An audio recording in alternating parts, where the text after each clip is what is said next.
no, I'm feeling something new in my life. It's gonna be dangerous. I my lost, my body's more like under pressure. That girl is sleeping now. 我已经想好了，必须大声唱出我自己。我刚彩完牌，我现在耳朵处于搅鱼聋的状态，可能体育馆的话会要比平时我们开的稍微小一点的场馆要费嗓子一些，因为你只有唱得很大声才可以有那个效果。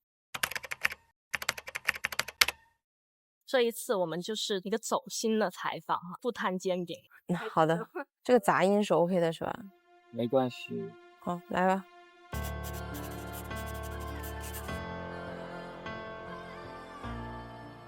刚才彩排的时候有没有想象明天这台下坐满粉丝的一个画面是怎样？我都见过，明天就看到了。你现在演出还会紧张吗？我觉得还好吧，因为我觉得演出是这样的，它必会出现有所纰漏，不可能会有非常完美一点错都不出的演出的，所以我觉得也不会说因为这种事儿而焦虑而紧张，因为我觉得都会有解决办法，也不一定非得是非常完美才会是更好。可能生日的话会更激动一点，因为更期待跟大家留下不一样的这种记忆。那你以前的生日一般都是怎么过呢？不怎么过，就淡过。说实话，咱们正常人不会就是说把生日大办特办那种，像小说里一样，请了一个家族的人，一个宴会厅什么。我办过最大的生日就是在我18岁生日的时候，因为那个时候我已经在做唱歌的这个行业了，就跟我公司的朋友们，然后大家一起啊吃吃喝喝啊或者怎么样，那是我过几乎是属于非常热闹的一个生日了。但是后面在出道以后，我的每个生日都挺热闹的，说实话，就比原来要丰富多彩了很多。每次演出上台之前，在台口都会听到粉丝们的呐喊声嘛。当时你心情是怎样？听到大家这么大的欢呼声，然后迎着你上场，走你就让你更兴奋嘛。对啊，就很开心啊，大家都在啊。因为1巡已经过去了很多场了嘛，我其实对于大家的脸啊，或者是大家的行为啊、举止啊，都很了解，我都知道他们会做出什么样的事情，所以都在我意料之内了。所以你在 push 他们来点不一样。也没有啊。南京场的时候，你有问大家会不会有一点舍不得？为什么会突然想问这个问题？其实说实话，就是大家喜欢我，大部分原因是因为舞台，因为了解到我也是因为舞台。我觉得大家会舍不得我的舞台，虽然我一直有舞台，但是人肯定都很喜欢追逐自己很喜欢的东西，就像我一直追逐舞台是一个道理，我也会舍不得舞台。那你会担心，比如说这一次演唱会结束之后，下一场可能要隔多长时间这样子吗？我觉得我其实没有太多的时间去焦虑这些东西，我觉得可能大家因为爱我，所以可能会更期待我的巡演舞台会更快的来，但他们焦虑是因为他们不知道什么时候会来，所以他们就是很紧张很期待。我倒还好，因为我知道我下面还会筹备新的舞台，所以我不会有阶段反应，我可能就没有时间有这个反应立马去准备别的，像一个那个在轮子里转的小仓鼠一样不停的在奔跑当中。我可能还是会把心思更多的去放在我的舞台上面，这样才能给大家更好的呈现，对得起大家的焦虑。人声化比较的时候，跟我们伴奏的声音投到一起去。我们是演唱会，这样的样子，跟他跳舞，你们愿意跟他跳舞？彩排的时候也要考虑线上的观众。我觉得我挺严厉的，不小心也严厉到了别人。幸亏我觉得我的制作人是一个非常有耐心，并且对于作品也是有要求的人，他才能一遍一遍的看着我的密密麻麻的修改意见，赤橙黄绿青蓝紫的修改意见，去不停的改，去 check 这个东西，又不好意思让人家改，但是呢又必须得改，所以原来你打电话是为了来听我唱新歌呀？在毕业演唱唱会的时候，你有催10年后的自己发歌吗？那你现在觉得发一首新歌难吗？我觉得挺难的。我希望天降那种非常好听的歌砸中我。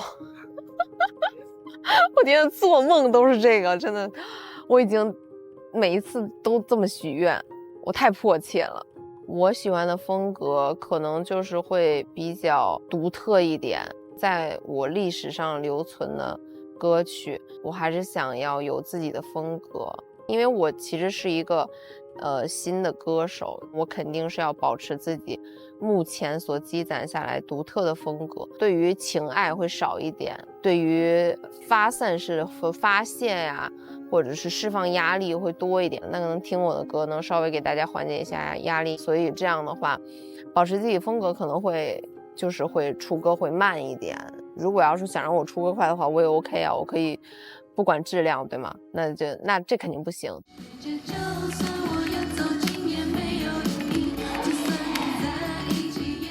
蠢货这首歌爆火之后有着什么影响？没有任何影响。大家可能听过这首歌，这是这个女生唱的，可能也不会了解我叫什么。那你有没有想过自己的其他歌也能有这样的反响？较为困难嘛。像蠢货就是旋律这种比较朗朗上口、好记一点的，那大众可能喜欢的可能性会比较高一点。但像我现在的歌曲，可能就只是单纯的觉得听了挺独特的，就是挺有风格的，可能就是类似于这种。所以你觉得有风格更重要吗？可能对于我来说，风格是我现在需要做的事情。但如果一旦我奠定了我的风格，大家接受了这个风格，我可能就也可以尝试其他的风格，因为我可能现在大众认知度并不是非常的高，所以我觉得我还是需要再努力一下。其实我喜欢的歌可能更冷门，我有一个非常新鲜的一个机器，它非常的昂贵，但是我没有用，就是因为我觉得大家可能无法接受这种声音，就我已经在做出一定的妥协和让步。你刚刚也有说可能会满足一些市场上面的需求，那你觉得满足自己的期待和满足外界的期待哪一个更重要？我的期待不重要。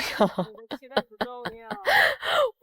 我是一个完成工作的人，我是一个就是我已经在做我自己喜欢的事情了，我本身这件事情我就已经很开心了，所以其实我不需要更多的就让自己开心的那种正向价值，因为大家都是无论有没有为你消费，就是这件事情大家其实都是消费者，大家都是可以给你提供价值的人，因为他会给你提供建议或者是怎么样一系列的，那其实大家都是观众，那我们肯定是要满足于观众的期待，而不是只是那我干脆做了歌自己在家里听好了，对吧？我可以收一切我喜欢的歌，不需要大家的喜欢，我就在自己家里听，那肯定也不行。所以说这个东西还是要大家的期待肯定还是在我的期待的前面的。这个想法是你一直都是这样，还是说从哪个时候开始变成满足大家的期待更重要？我觉得如果一旦你有支持你的朋友了以后，肯定大家都会这么觉得，肯定不会就是说只考虑自己，因为会有一些责任在身上，我觉得。因为我做的行业，我要对得起喜欢我的人，那我可能就只有他们，我就眼里就只有他们就行了。那你对自己有一个明确的目标，或者说你想要成为怎样的一个人？目前吗？目前想成为转音很厉害的人。因为我可能没有这方面的天赋，那我肯定就会想要一些自己没有的事情。但是你那个新歌里面也有一些转音很好听。是啊，但是就是没有那么自如，如果要是说再自如一些，我觉得可能会更好。看到新歌里面有一些狮子的元素，而且你也很喜欢染红色的头发嘛，这两者都是霸气的象征，所以你觉得自己是个霸气的人吗？因为狮子是很像我的一种动物，我觉得它很张扬，也很有野心，因为狮子是百兽之王嘛，所以我也很想朝着那个目标前进，然后我就是出了一个类似于这样很本我的一首歌，这可能就是为了生日而准备的歌曲。染红色头发其实就是想让大家更记住我一点，因为我现在就是在拓宽自己的大众认知度嘛，我肯定得有一个标志性的这么一个东西。那正好我有染红头发好看，比如说我去音乐节，包括比如说在社交平台啊，或者等等一系列，我的脸又不是很好认，我化妆技术咱们也不是说非常的稳定。虽然我名字挺好记的，但是他会说，哎，红头发那个女生，就可能会有一些记忆点在。这个原因可能就是比较商业了。第一个舞台喜欢吗？让我们来听听大家对握手舞台表演的喜爱度吧。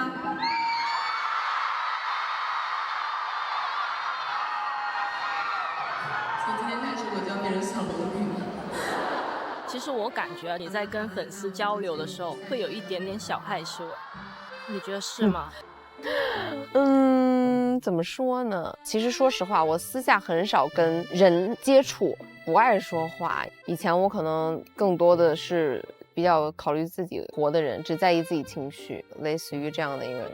但是跟大家的话，他们更像那种无话不说的朋友，有的时候就是会被他们冷不丁的劈到。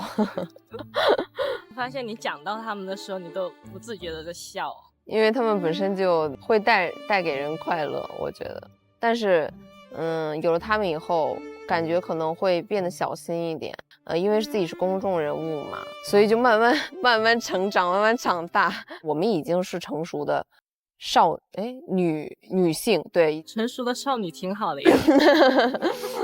又成熟又少女，到底要怎样？都被你占了。成熟的女人，成熟的少女。舞台上的背影，聚光灯耀眼，曲终散场之后，空荡了房间，打开尘封回忆，想起那些年，仿佛曾经拥有荣耀的昨天，卸下武装，镜中自己也会彷徨，把悲伤隐藏，点点星光亮起梦想，并肩一起沿着脚眺望，相信有一个地方，夜里闪着光，等待有一个方向，不再回头望，只愿有一种重逢，一路向前跑，坚定有一种力量，燃烧着太阳。暴雨后结束了，老师辛苦吗？你也辛苦。我还行，我很快乐。顺利结束了。上回火就会火，上回火就上火。不是，哎，大家快看看，不是你们能不能稍微就是提一提啊？明天我这个礼物盒的布，它到底能不能扯下来？它到底能不能把它完成？我来看看，这还不确定。就把它给试了，不可能现在脑子里全都是想解决它。那最后用一个特别的方式摆个板吧，打板。哇啊！给自己一掌。好，明天演出顺利了。好的，谢谢，下辛苦了。班了。